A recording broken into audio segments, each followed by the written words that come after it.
Sahabatku di dalam Tuhan, terpujilah Tuhan Allah yang telah melakukan perkara besar dalam hidup kita.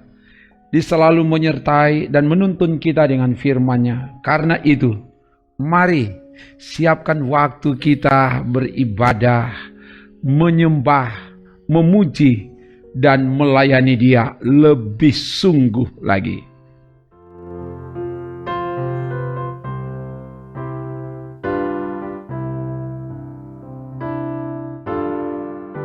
Melayani lebih sungguh,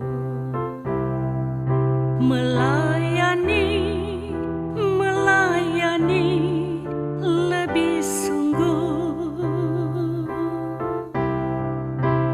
Tuhan lebih dulu melayani kepadaku, melayani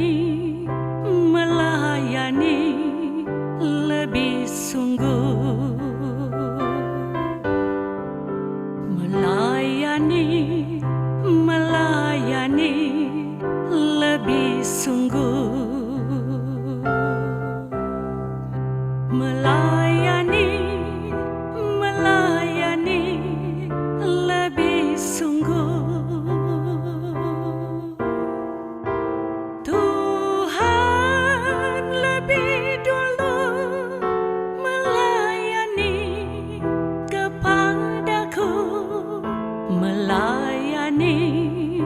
Melayani lebih sungguh.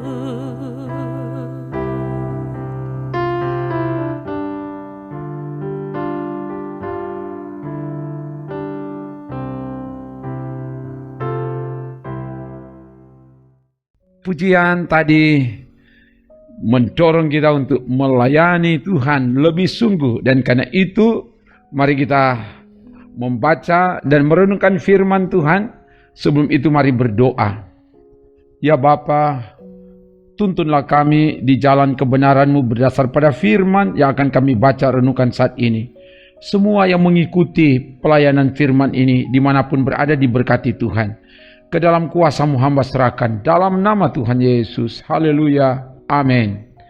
Bacaan firman Tuhan saat ini dari Injil Lukas pasal 22. Injil Lukas pasal 22 ayat 24 sampai 27.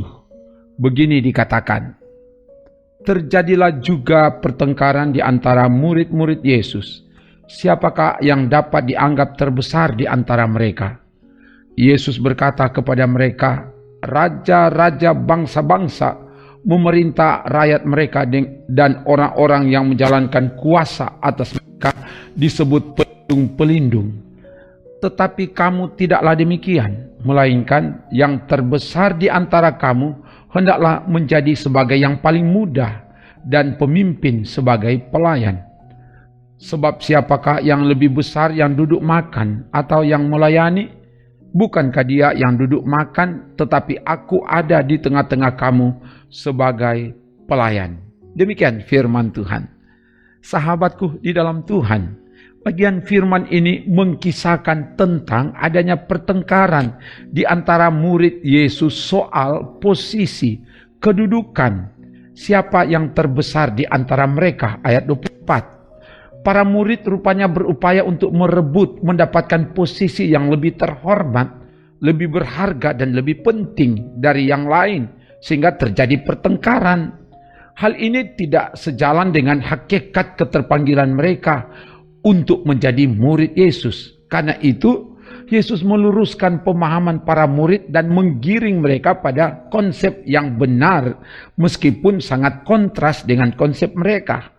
Yesus katakan bahwa raja-raja bangsa-bangsa yang disebut pelindung dalam menjalankan tugas dengan penuh kuasa memerintah rakyat dengan keras.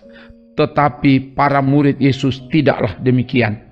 Yang terbesar di antara kamu hendaklah menjadi yang paling muda dan pemimpin sebagai pelayan. Sama seperti Yesus yang ada duduk makan bersama-sama dengan para murid yang melayani sebagai pelayan. Ayat 25-27. Yesus memakai kata paling muda. Pada masa itu, orang yang paling muda usianya dianggap paling rendah dalam urutan hierarki dalam keluarga, masyarakat, sosial, dan agama. Di sini Yesus mengajarkan para murid untuk menjadi yang terbesar harus bersedia menjadi yang terendah, menjadi hamba, menjalankan fungsi sebagai pelayan untuk melayani, bukan soal posisi atau kedudukan. Disebut sebagai pelayan, bahasa Yunani diakoneo, artinya berfungsi untuk membantu, mengurus, dan melayani orang lain. Kepemimpinan di dalam Yesus Kristus adalah kepemimpinan yang melayani, bukan menguasai, bukan memerintah, dan dilayani. Pemimpin sebagai pelayan. Nanti dilihat Matius 20 ayat 28 dan Markus 10 ayat 45. Keluarga yang diberkati Tuhan, firman Tuhan hari ini mengingatkan dan memotivasi kita. Jadilah pemimpin yang melayani. Mulai dari dalam rumah, juga di tempat di mana kita bekerja. Mendapatkan posisi kedudukan jabatan itu penting, tetapi yang terpenting adalah memanfaatkan jabatan untuk melayani, bukan untuk menguasai dan menindas. Jadilah pemimpin sebagai pelayan yang melayani, sebagaimana yang telah diteladankan oleh Yesus. Inilah model kepemimpinan yang diharapkan, dibutuhkan, dan dinantikan. Pelayanan seperti ini takkan pernah usang, takkan pernah lapuk dimakan waktu. Semoga, haleluya, amin. Mari berdoa. Terima kasih Bapa, firman telah diberitakan. Biar kebenaran firman ini memperlengkapi kami semua. Dimanapun saudara-saudara kami mengikuti pelayanan ini, biar diberkati dan kami akan menjadi alat Tuhan, pelayan Tuhan, pemimpin yang melayani, sehingga pelayanan datangkan sorak pujian, keagungan, kemuliaan bagi nama Tuhan. Terpuji namamu Bapa, dalam nama Tuhan Yesus. Haleluya, amin. Demikian pelayanan firman dan doa. Kasih dari Allah Bapa dalam Yesus Kristus, dalam tuntunan Roh Kudus akan menjagai, menolong, memberkati, dan menyelamatkan saudara kini dan seterusnya. Amin. Trims.